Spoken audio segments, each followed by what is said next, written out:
Assalamualaikum everyone and welcome back to the show. So for those of you who have just joined us now, we spent the first segment just kind of discussing, what our Cambridge students study. So we've got an engineer, we've got a medic, we've got a material scientist, right? Is that what I call you? Okay. And we've got a classics student. So I think we focused quite a lot on the undergrad side of things, but I think now we should give Tahmida the limelight and just let her talk about her journey, because you've had quite a long journey, haven't you, so far in academia? Yes, so I did my undergraduate studies in material science and engineering at Imperial College in London. I did a 4 years course and then I decided to work in industry for a couple of years. Following that, since I always wanted to pursue a PhD, I sort of looked at different PhD opportunities. And I thought to myself, I should apply to a Centre for Doctoral Training program, which combines a master's in the first year and then you do a 3 years PhD program, which would allow me to sort of get back into academia, having been away from it for a couple of years.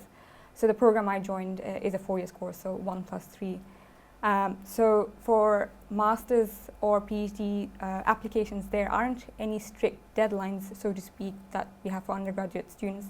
It's typically you would have a December deadline and a January deadline, or some master courses will also have deadlines as late as July. So you would have to individually look into the courses to find out which deadlines to follow. For me, I had a December deadline, so I applied just before that. And actually, the course that I applied to, it sort of said before you even officially apply, you should send your CV to the course director and their admin for them to see if you're suitable, and they would advise you to proceed further or not. So once I did that, the course director sort of suggested that I apply, and I put in my official application, which required me to put in all my transcripts from my undergraduate years, all the extracurricular activities that I've done. The application actually asks you a lot of questions about what it is that you want to achieve in life and how you're going to contribute to society. So there are a few sort of essay-based questions that you have to fill out.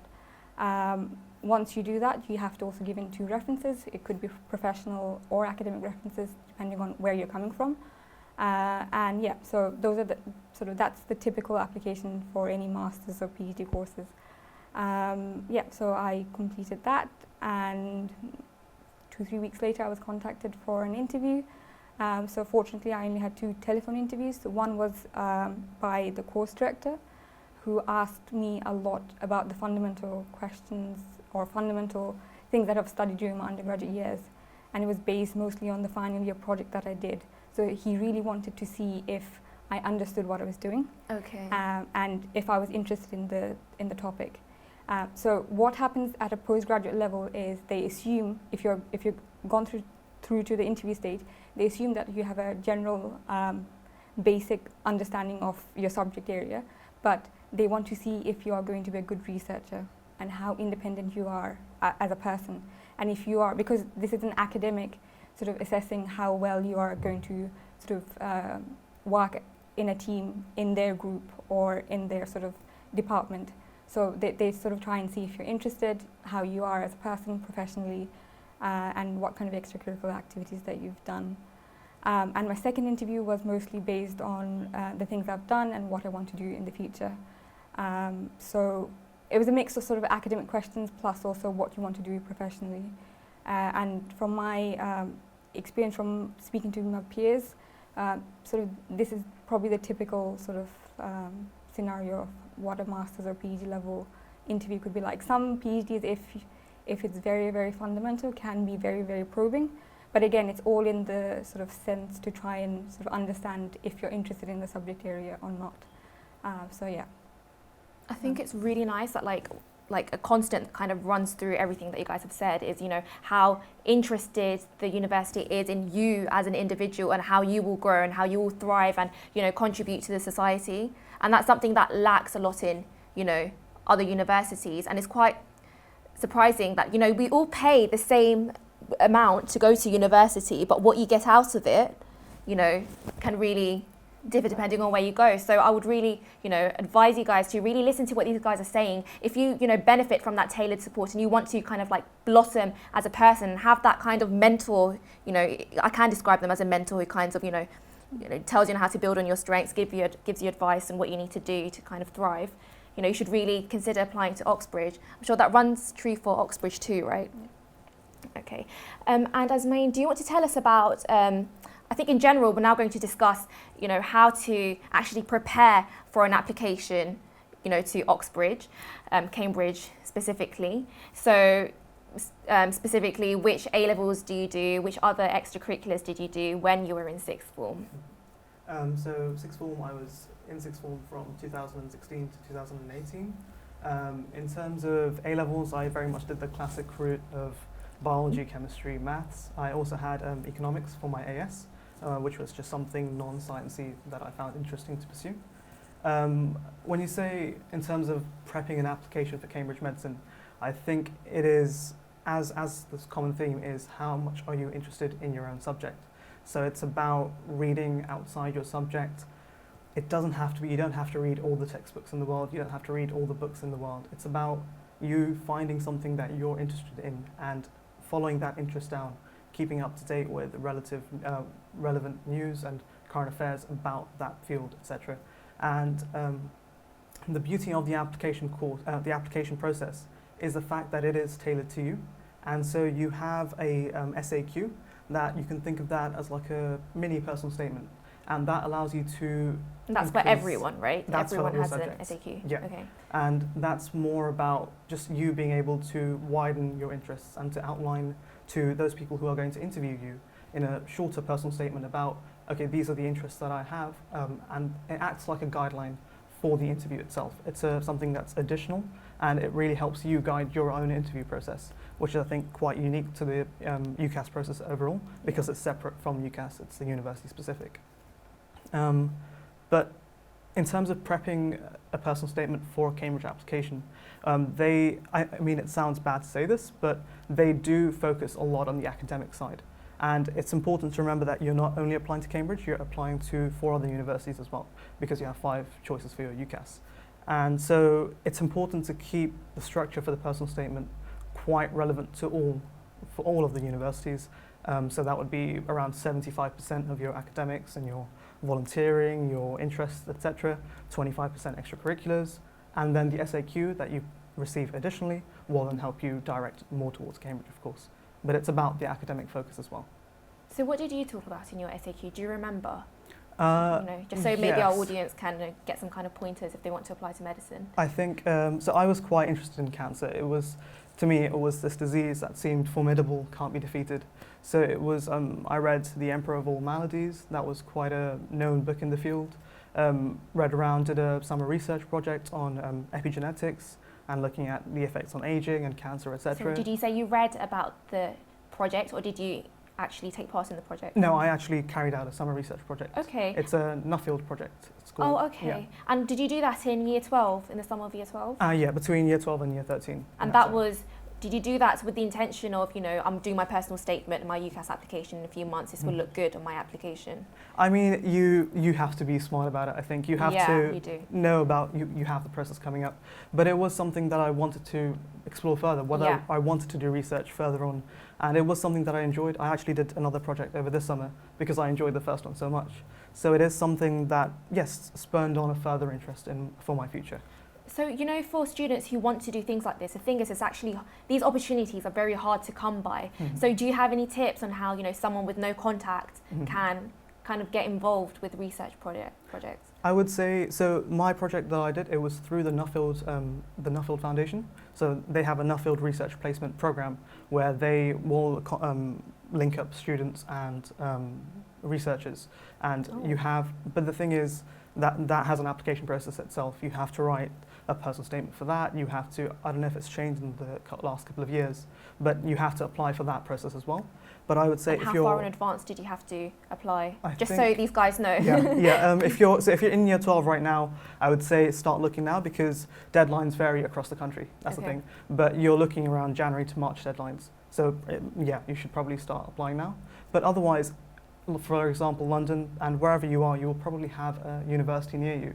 So if you find researchers there who are carrying out something that you think you might be interested in, email them. I sent so many emails. Yeah. It was my inbox was it was horrible. But you have to try and just get out as many as possible.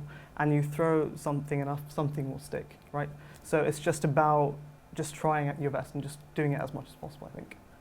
Yeah, and I think there's no embarrassment in being persistent. No, you know, no. you're not going to get anywhere if you're not persistent and if you don't persevere. Doesn't matter if you feel like you're being annoying. Doesn't matter if you get lots of rejections. Eventually, and if you keep if you keep true to yourself and your intentions are right, inshallah, you will, get a positive response. So, and I think it's true for, even for me. When I did my work experience, I sent out probably 50 plus emails, God knows how many emails, just to get that work experience. And hard work does pay off eventually. Yeah. Have you got anything else you'd like to add? Sure. I mean, what would you like me to? What would you like to look at? So, in terms of your extracurriculars and Yeah. how you prepared, so you said that you'd done this research project. Did you do anything else during the school year to kind of? I would draw a distinction between extracurriculars and supercurriculars, because Okay. supercurricular activities are more, like you say, research projects, reading Yes. around the subject. Extracurriculars, I think extracurriculars are quite important, and so I would split it probably culture. I was a musical student at the Udichi School of Performing Arts, and I have Oh. been for around, nearly 15 years now. So that was something that's a big part of me, Bengali culture. And in addition, sport, I played cricket for school and club, karate, I was part of the Army Cadets. So, but then I would draw the distinction that it's more about doing something that you enjoy. Don't do extracurriculars for university or for your course. That's not going to be fun. Find something you enjoy, keep at it, and the skills you gain from them will be transferable across whatever subject you apply to. Yeah. Yeah. Thank you for that. Who wants to tell me about which A-levels they I did? can talk. So I did a really mixed bag of A-levels. I did English literature, Latin, music and maths. Music and maths. Yeah. It's like It's completely out there. I think the maths was definitely an interference on my dad's part. And, there were times when I enjoyed it and there were times when I hated it. relatable. But at the very least, I can go out there and I can say that I've got a maths A level. And I think Do you think they liked that? The fact that you did maths? I don't know about the university themselves, but I've heard that it's very useful to go out there and, when you're looking for jobs, that kind of thing. That's why my dad was very keen on it, because he knew. We all knew when I was going into my A levels that I'd do a humanities subject. So, my cousin did a history degree, but she said that in her job she sometimes needed to use stuff from her maths A level, and it's been very useful. It gives you the extra edge, especially as a humanities student, because I have a lot of friends that did sort of English literature, history, Latin, and so they don't have that kind of niche that outlet niche. thing. I know, it's Yeah. like you want to show that you're a jack of all trades. Like Yeah. it's like you doing economics, and I did history. Back at school, so it was really random because everyone, my courses, maths, biology, chemistry, further maths, physics, you just those, and I'm like, I did history, and it does help because being a bit more, not literate, but you know what I mean. Like it does help you, be more articulate and things like that. And when it comes to talking to patients and things, you do see a difference. And sometimes you do have to write articles. You do have to do things where those skills are, transferable and you can apply them. It's definitely the case. Yeah. And Asmain, I had a lot of. The university is very keen on this thing called supercurricular work, which is where you kind of take your academic interests, so whatever subject you're into, and you take it beyond what's on your A-level syllabus. So for me, that was reading more love poetry. We were doing love poetry in Latin, but we only had to do 1 or 2 poems. I went and looked at the whole book, and we weren't even looking at Greek tragedy because I was doing Latin A-level, and Greek tragedy was something I was into. It was actually through my extracurriculars, which are more fun, non-academic interests that you have. I'd done a production of a very famous Greek play called Antigone, and I had one of the leading roles in it, and because I'd enjoyed that experience so much, it was one of my first acting roles at my school, I went and read the plays, and so that was something I focused on a lot in my personal statement. I know personally, I didn't talk about my extracurriculars in my personal statement. The university recommends that, this is Cambridge, that if you do, because you are applying to multiple universities, that if you do mention extracurricular, you should maybe talk about 10 to 20% of your personal statement. I really didn't talk about it. The only extracurricular thing I mentioned was the play that I'd done. I asked my form tutor, who was my referee, to put all of the things that I'd done as an extracurricular. So I was a young leader for the Scouts. I did a lot of music. I got a Jack Petchy from my school for music. I did a lot of kind of working in productions at my school, and so that was the kind of things that, because I didn't have space in my personal statement, I asked my referee to do, and that is completely okay if people run out of space in their personal statement. And I think that one thing, again, a common thread that I've kind of like noted from hearing about all your experiences is that, you know, the students watching this right now need to realise that, you know, although, you know, we should try and aspire to be the very best we can be, you also need to be very realistic about what your capabilities are and how interested you are in actually exploring, you know, your chosen field of study. Because obviously, as we can see, you know, these are four very, you know, you're very invested in what you want to do, and you've read so widely around your, you know, your subject choice and that then equips you to actually go into Cambridge and talk about these things in your interview. But if you're the kind of student who, you know, you don't really enjoy what you want to do, and, you know, you slack a bit sometimes, you know, you have to think, do I even want to go to Cambridge? Because I know, you know, as if the interview process isn't rigorous enough, when you're there, it's even more rigorous. So you have to make sure that you're able to actually, you know, keep up to pace with what's going on when you're at the university. So being realistic is also very important. It's striking a balance between being realistic and, you know, aspiring to, you know, do really well. What I would say though is give it your best shot. As in, I genuinely didn't think that I would get in, but I thought to myself, this is one of the best unis in the world, and I'm just going to give it my best shot. If I don't get in, yes, I will be annoyed, but it means that I would have put in as much as I could have, and even if I did fail, I put in as much as I could. It is a lot of hard work. It is a lot of extra reading, going into do extra things. Personal statement takes ages, like loads and loads of drafts. But you also enjoyed the process Yeah. to an extent, you know what I mean? Like, you guys got some kind of satisfaction, you know, some utility from actually doing, you know, actually applying. But for lots of people, there might be a headache or, you know, a lot of excess pressure. So it's about identifying, you know, how you would perceive doing that, because you actually enjoyed it, didn't you? Kind of. It is a long process. Yeah. Yeah. But definitely give it your best shot, and if it doesn't happen, then it doesn't matter too much. Don't get too invested in it, but do give it your best shot, because it could work out in the end, and for me it did. Could I quickly just draw on Yes, something go you said? You know, you referred to students and about being realistic about what you'd like to do if you'd like to put in the effort.